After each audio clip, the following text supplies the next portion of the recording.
Speech off. Hi guys, welcome back to my channel. So I'm here to do my first book review. I finished one book today, and it is a Little Women retelling. It's called Jo and Laurie by Margaret Stoll and Melissa de la Cruz. Some people said that they didn't like this book, but I actually liked it a lot, and I liked it a lot more than I thought I would. I mean, it's Jo and Laurie. So it's kind of like, it's for the Jo and Laurie shippers who never liked who Jo ended up with in Little Women. And I actually never had a problem with who Jo ended up with in Little Women. Honestly, I kind of have a bit of a love for Amy the brat. I don't know. There's just something about her that, like, I think because I am a brat too. I mean, I grew out of, like, throwing things, but I think I probably would have burned Jo's book too if she refused to take me to the movies. It's just, I would have been that mean as a kid, so I kind of relate to Amy, and yet I also relate to Jo in, like, her rage and not forgiving her, which is completely hypocritical. I completely realize that. Like, I'm literally saying I do exactly what Amy did, but I also wouldn't forgive somebody doing it to me. Yes. Total hypocrite? I know. Whatever. But my point in telling this completely hypocritical story is that I never really had a problem with Amy, so I never had a problem with Laurie and Amy getting together. I kind of loved it because it made Jo sad. And Amy won. Which, again, makes me kind of bad. But I don't know. I mean, it was fine. I actually also just never really thought that they suited each other because, for the reasons Jo mentioned, the Little Women. They're too similar. They fight all the time. They're both stubborn. Like, you need somebody different for him, I think. But that being said, I decided to read it just because it's a Little Women retelling. I guess I should probably put in the title of this that there will be Little Women spoilers. I actually read another Little Women retelling this year called Marmee, which I also reviewed. You can find that somewhere in my back catalog of videos for this entire year. Anyway, so yeah, this book is about Jo as if she was a real person. She just published Little Women. Okay, I guess I have to back up and tell you a little bit more backstory about, let me turn the speaker off. I don't want to yell. About Little Women itself. I don't know if you guys know this, but Little Women was originally 2 books. Little Women is just the story of the 4 March sisters as children. And then, in the books that we read, there's like a huge time jump to when they're adults. Like Meg is marrying John Brooks, the whole thing. And when Louisa May Alcott wrote Little Women, that book where they're adults is called Good Wives. So yeah, you kind of have to know that to get into this book. In this book, Jo has just finished Little Women, like, it's published. She's like a huge, I guess, best-selling author for women at the time. And, everybody wants a sequel. They want to know what happens to Jo and Laurie, and Jo is determined that her and Laurie will never marry, on the page or in real life, as she is in Little Women. And she's kind of determined to write a sequel that she likes, even though her publisher, Mr. Niles, is like, no, people want romance, especially from a woman author. You have to marry everybody off, and, Jo is against that, and it kind of translates to her real life. So Laurie tries to romance her, and it doesn't go well. She rejects his proposal and spends the rest of the book, it's like a push and pull. And the interesting thing about this book is that I was torn, because I actually thought that I'd be completely on Jo's side and Laurie would get on my nerves. So it took me a long time to even consider reading this book. But I didn't feel that way. I like Laurie a lot, and I felt actually very sorry for him when he was dumped. But I also really understood Jo's reasoning for not wanting to marry anyone.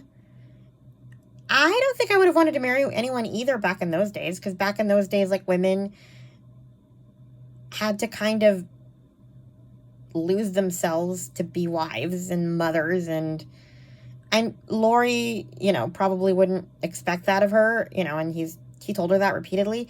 But at the same time, like, even if, I don't know, you guys are moms.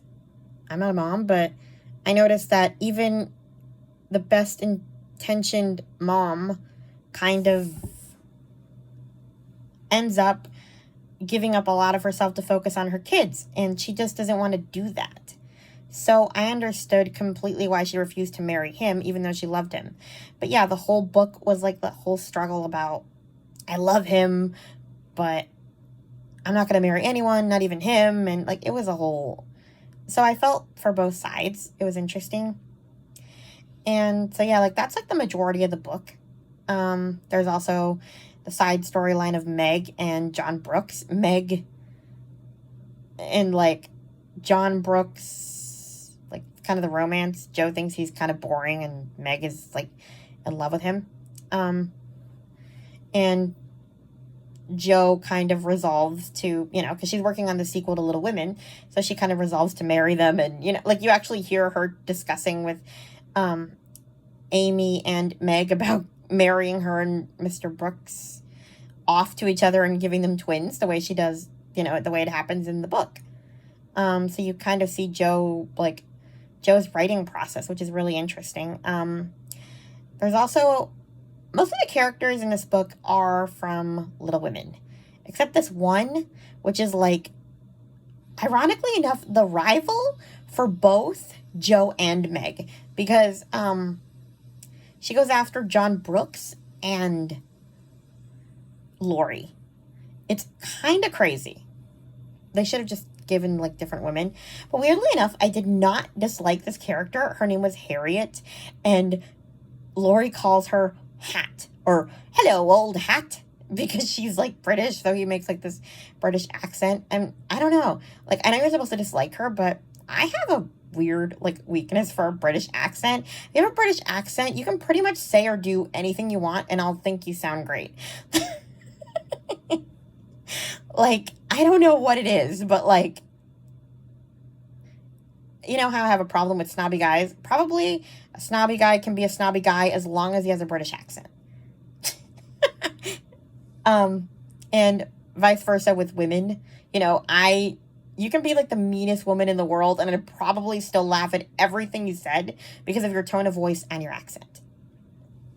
Whatever. I know that old hat was supposed to be kind of the rival in this, but I enjoyed her immensely. Her like mean quips were hilarious. Even though you're supposed to hate her. But like I said, I didn't. Anyway, the other thing that you kind of see Jo struggle with a bit in her like writing process is what to do with Beth. Because, in the book, she kind of, in Little Women, it ends with Beth recovering from scarlet fever. Because I think in this story, Jo is the writer of Little Women. So she wanted to give her a life, but then she kind of realized that Little Women was sort of her story. So she had to end Beth's life the way it ended in Little Women. Man, there's going to be so many spoilers, but it's really hard to talk about this retelling without really talking about the parts of Little Women that we see in this retelling. But yeah, in the end, it's Jo and Laurie, so you know that those two end up together. I'm not going to tell you how because it's all about the journey, not the destination. But I think a lot of Little Women fans will love this book. So yeah, I gave this one 4 stars. And I hope you guys read it because it's really good. And I really like the audio. Hat.